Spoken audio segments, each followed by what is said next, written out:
Bonsoir à tous, bienvenue dans notre émission La Réunion Léla.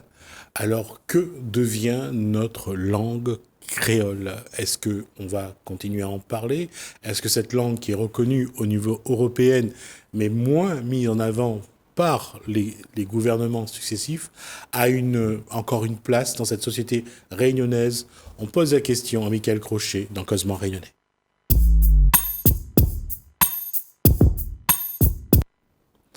Bonsoir Michael Crochet. Bonsoir Monsieur Ramoudou, et puis on profite d'occasion pour dire déjà bonne année à vous, et puis bonne année à tous les Réunionnais, toutes les Réunionnaises, mais je pense que 2022, il annonce plutôt bien, puisque nous sommes en pleine effervescence politique, et c'est le moment ou jamais que nous cause des problèmes essentiels, en particulier la question de la langue et l'identité réunionnaise. Et c'est quelque chose qui me fait sourire parce que j'ai été dans un centre aéré, et lorsqu'on demande à un jeune quelle est sa nationalité, et la réponse est, quand on demande à un enfant quelle est sa nationalité, sa nationalité est réunionnaise. Réunionnaise, oui, oui, bien sûr. Non, mais les vrais, Monsieur Ramoudou, que de plus en plus, nous avons un sentiment d'appartenance à une communauté humaine, que c'est la communauté réunionnaise. Mais quand ce marmaille-là lui dit ça, lui, en aucun cas, il pense, bon, il n'est pas dans sa tête, mais c'est pas un rejet en même temps de notre nationalité française. Mais il pense qu'il est tout à fait compatible d'affirmer la réunionité dans le cadre de la République française et tranquillement. Seulement, cette affirmation-là, il doit effectivement être appuyé sur des réalités de tous les jours qui permettent à nous de dire, la langue créole est reconnue, l'histoire de la Réunion l'est valorisée. Si tous ces éléments-là les mis en place, effectivement, l'avenir, et je pense que 2022, avec le débat politique que l'annoncé, sera peut-être le moyen de poser la question d'une réunionité que nous pouvons vivre dans le cadre de la République française, mais de manière totalement décontractée, à l'aise, en étant fiers de nous, en regardant l'avenir, en disant que nous avons la maîtrise de notre avenir et que nos enfants va aussi, à qui nous va transmettre tout ce patrimoine de valeurs d'identité, va saisir ça et va avancer avec ça. On va faire un petit point d'histoire à partir du 5e siècle, le début du Moyen-Âge, et un peu des Carolingiens aussi, je crois. Et on va voir, on voit à ce moment-là que la France, c'est des régions. Ouais. Il y a la Catalogne, il y a les Cathares, mais la Catalogne, c'est un bout les Catalans, c'est un bout en France, c'est un bout en Espagne, par exemple. Donc, les régions primaient sur les pays. Oui. La Bretagne, la Grande-Bretagne, exactement. Les Normands. Oui. Qu'est-ce qui fait que, quand on a voulu mettre des frontières et fermer les pays, ça a changé. Mais ne serait-ce que quand on regarde la guerre de 14-18, lorsque la France reprend l'Alsace et la Lorraine, malgré tout, la langue allemande va rester une langue parlée dans ces régions alsaciennes. Ouais. Mais qu'est-ce qui fait qu'on n'arrive pas à préserver justement ces langues qui sont parlées, qui sont l'héritage de l'histoire, mais comme à La Réunion, parce que le créole, qu'on le veuille ou pas, c'est aussi le socle d'un vieux, qui a pour socle le vieux français. Oui, bien sûr. Quand on l'a annoncé l'émission, on l'a posé une vraie question, c'est quoi l'avenir du créole réunionnais?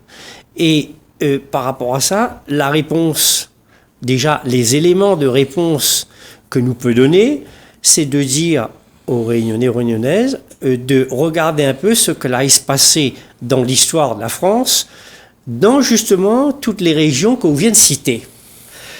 Effectivement, à une période où on a des régions authentiquement vivantes, avec des langues différentes que les parlées, où on a une diversité à la fois culturelle et linguistique. Mais dès lors que l'État français il commence à imposer la langue française au détriment des langues régionales, déjà à l'époque, du breton, du corse, etc., ou assiste à quoi? Au fur et à mesure, tous les outils à la fois juridique et même constitutionnelle, hein, puisque la Constitution française, c'est une des seules constitutions européennes où on n'a pas une reconnaissance officielle des langues régionales. Donc ça n'a pas été inscrit déjà? Ça a pas été, non, elle a été actée, mais voilà. que ça, Bonnat dit dans la Constitution, c'est le fameux article 75 où Bonnat dit les langues régionales, c'est un patrimoine. Oui. Bien entendu, c'est un patrimoine. Un patrimoine. Disons, nous les comme un bâtiment, un musée, un affaire comme ça. Comme le Sacré-Cœur. Exactement. Donc, il donne à ou bien le terme même de patrimoine. Nous, c'est pas un patrimoine, c'est une langue vivante, parlée quotidiennement par la majorité des Réunionnais. Donc, progressivement, l'État français a mis en place tout un cadre juridique pour, on va dire très clairement, éliminer, voire réduire l'importance dans un souci, et là, il reprend un terme de la Constitution française, de rendre la République une et indivisible, au détriment, bien entendu, de toutes ces personnalités régionales, de ces identités régionales que l'été vivace. Bon. Et je pense que... On va juste ouvrir une parenthèse, de se dire que la langue officielle de l'époque, et enfin, au début du XXe siècle, ça a été le latin. Oui, oui. Voilà, écrire en latin, et puis c'était aussi l'écriture de l'Église à l'époque, donc il y a une corrélation. On peut comprendre le souci, effectivement, d'uniformiser, mais quand cette uniformisation à la fois culturelle et linguistique, il débouche sur l'éradication des langues régionales, il commence à poser problème. Et c'est exactement ce que là il se passait. Donc pour répondre précisément à la question que vous l'a posée au début de l'émission, si nous continuons comme ça, va arriver à nous le même affaire que l'arrivée aux Corses, aux Bretons. C'est-à-dire qu'aujourd'hui, dans l'ensemble des régions françaises, le nombre de locuteurs, si vous voulez, de monde qui parle la langue régionale, les compris entre 0,59% pour la Corse jusqu'à 2 ou 3%, pas plus. Et en parallèle, quand on regarde la situation réunionnaise, ici c'est une langue majoritaire, c'est-à-dire que dans 90% de la population réunionnaise qui cause tous les jours, ils causent en créole, ils envoient en créole, ils pensent en créole, ils chantent, etc. en créole. Et ils pense, ça c'est très important parce que c'est pas simplement, si vous voulez, un outil de communication, la langue, c'est aussi une manière que dans laquelle on représente à où le monde, on construit le monde, on construit le projet d'avenir. Donc, si nous ne bouge pas, si nous continuons à accepter le traitement que les fait non seulement à la langue créole, mais à l'identité, ben, il est clair, dans 10, 15 ans, 20 ans ou plus, nous les morts. Et de toute façon, c'est exactement ce que l'UNESCO, c'est quand même une référence aux Nations Unies. L'UNESCO, il dit très clairement, une langue qui ne rentre pas dans le système éducatif, inévitablement va mourir. Oui. Si on ne fait pas rentrer la langue dans l'enseignement, dans tout le cursus éducatif depuis le premier degré jusqu'au lycée, nous sera mort. Ou alors, nous sera réduit à 4 ou 5%, et on peut rajouter là-dessus la mondialisation culturelle, la francisation du créole. Tous ces éléments-là que vous mettez ensemble va absorber tuer notre identité, tuer notre langue. Donc, nous sommes en face d'un choix. Est-ce que nous acceptons ça? Moi, je me dis non. Il faut nous batailler pour nous réfléchir pour que l'ensemble des réunions y comprend que nous n'est pas dans une guerre ni contre le français, ni contre la France. Nous voulons simplement que l'identité réunionnais l'ait reconnue à sa juste valeur. D'autant que cette identité réunionnaise, elle a été aussi conceptualisée, conçue et mise en place par des Français. Parce que quand on regarde l'arrivée de Louis Payen, des femmes malgaches, puis après des femmes indo-portugaises, qui viennent donc des comptoirs portugais de l'Inde, on voit bien que là, il y a une souche, il y a un socle qui est déjà... Nous en avons effectivement, on a raison, nous en avons un socle, mais nous en avons aussi après une diversité. Tout à fait. Et imagine, nous en avons une situation que les pratiquement unique au monde, extraordinaire.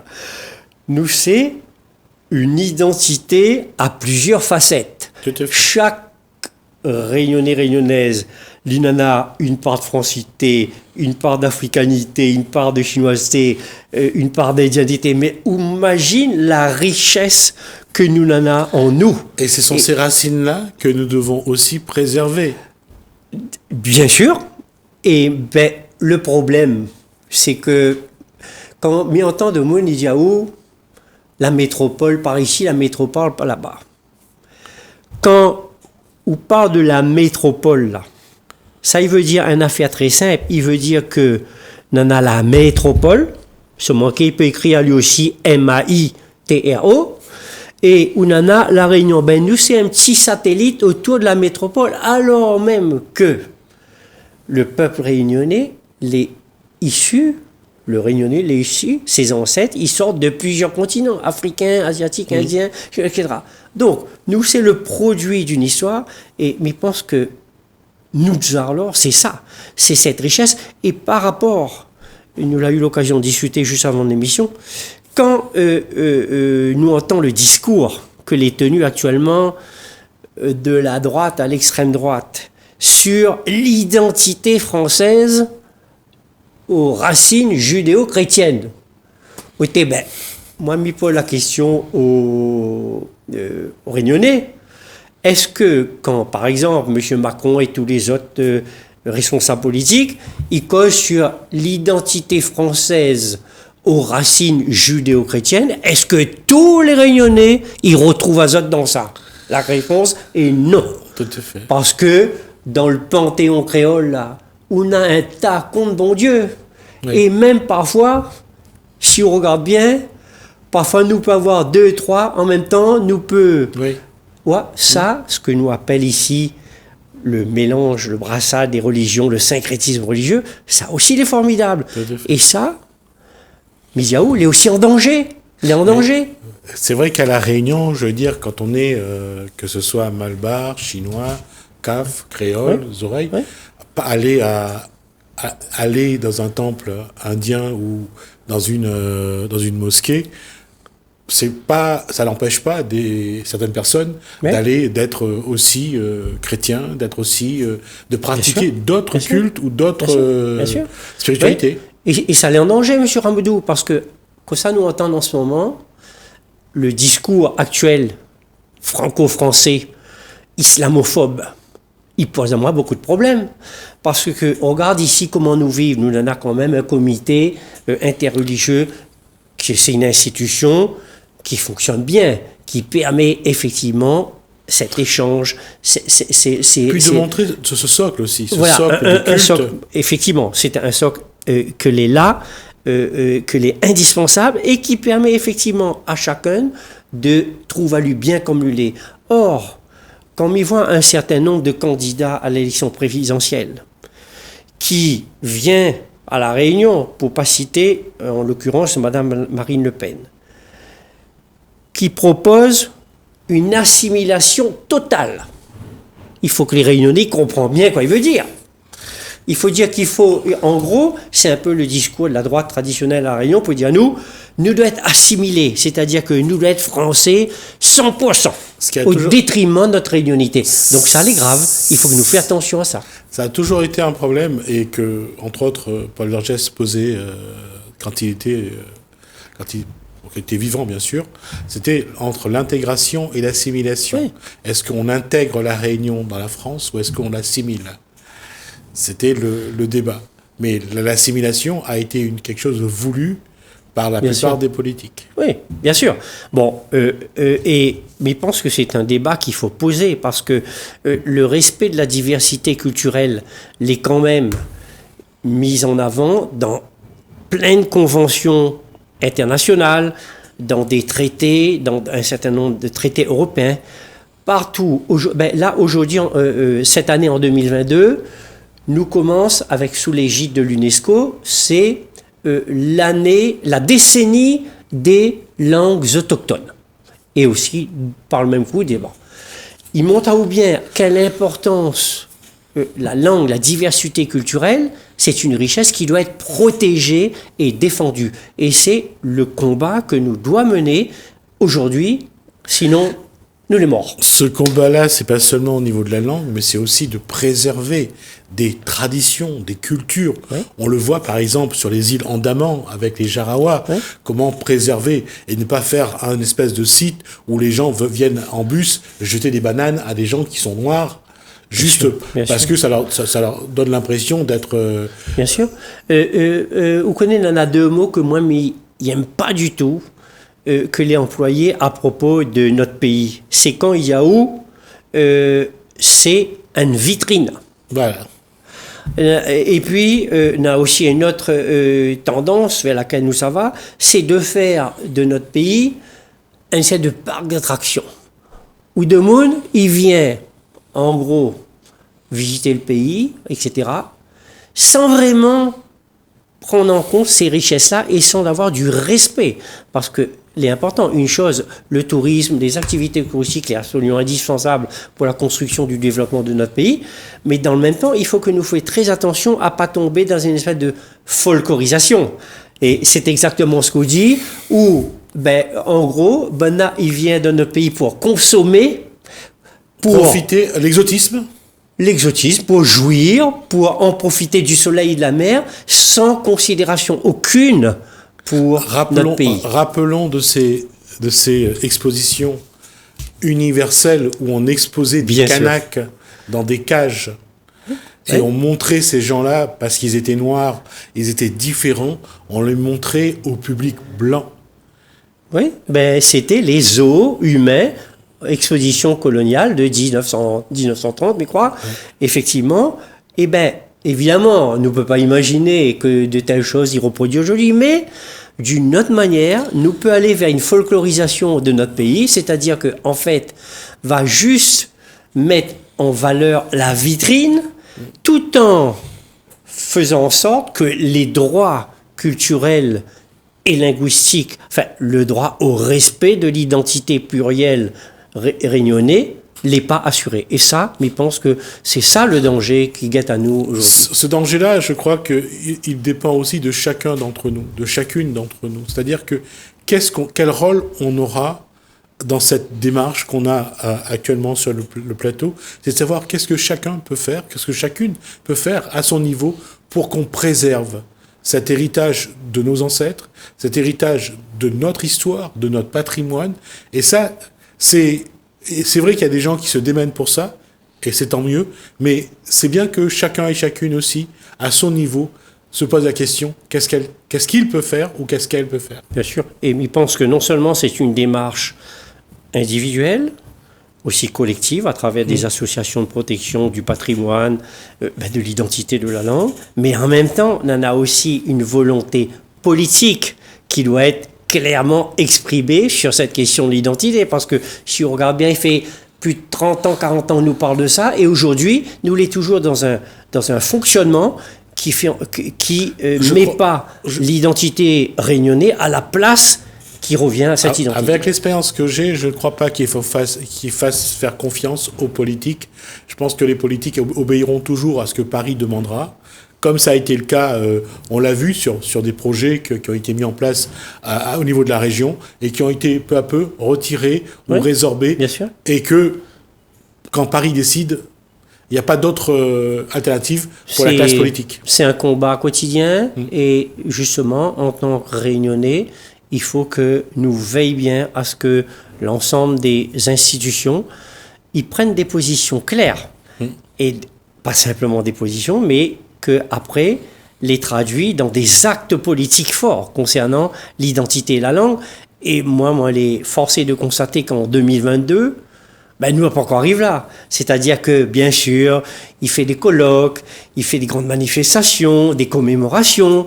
Mais bon, moi, je trouve qu'il est très bien parce qu'il donne de la visibilité à des éléments, soit du patrimoine, soit d'histoire de la Réunion. Mais concrètement, aujourd'hui, si on veut quand même Marmaille, lui, ça va à l'école. Sa langue n'est pas toujours reconnue au niveau qu'il faut. La culture et la langue réunionnaise n'est toujours pas enseignée à l'école. L'histoire n'est pas enseignée. Donc, le bilan est catastrophique. Nous, en 2022. Alors, ce que nous allons faire cette année, c'est que nous essaierons déjà d'apporter un peu d'histoire. Oui. Et puis de montrer aussi pourquoi, apprendre la langue créole, c'est quelque chose de naturel et de bien dans le développement de chaque individu. Et c'est ça qu'on commet comme erreur, c'est de croire qu'en nous coupant de nos racines, on sera mieux. C'est faux, c'est l'inverse. Nous va vers une catastrophe, à la fois sur le plan social, mais aussi économique, parce que si on veut mobiliser l'énergie créatrice de tous les Réunionnais, on ne peut pas casser notre identité et faire en sorte que notre les dans une dynamique de création, de production, d'investissement dans notre pays, il est absolument impossible. Au contraire, nous va aller vers de plus en plus, si nous ne prenons pas en compte cette donnée, le zarb-outan de l'identité réunionnaise, nous va aller vers des situations très difficiles, et les indicateurs sociaux sur les violences faites aux femmes, sur par exemple l'illettrisme. Nous avons vraiment des tas de voyants qui sont rouges et qui indiquent à nous qu'il faut que nous réagissions et nous bougions un peu. Nous prendrons le temps cette année de le faire, de donner la parole à ceux qui peuvent apporter un éclairage, apporter des éléments. On essaiera de construire quelque chose ensemble avec, bien sûr, Michael Crochet, mais aussi tous les acteurs de la culture réunionnaise pour montrer que cette culture-là, elle a eu un point de départ et il faut qu'elle continue à grandir. Merci, Michael Merci Crochet. Beaucoup à Télécréole et à Gismi Ramoudou. Merci à vous de nous avoir suivis. Merci Alain, merci François. Je vous dis à bientôt.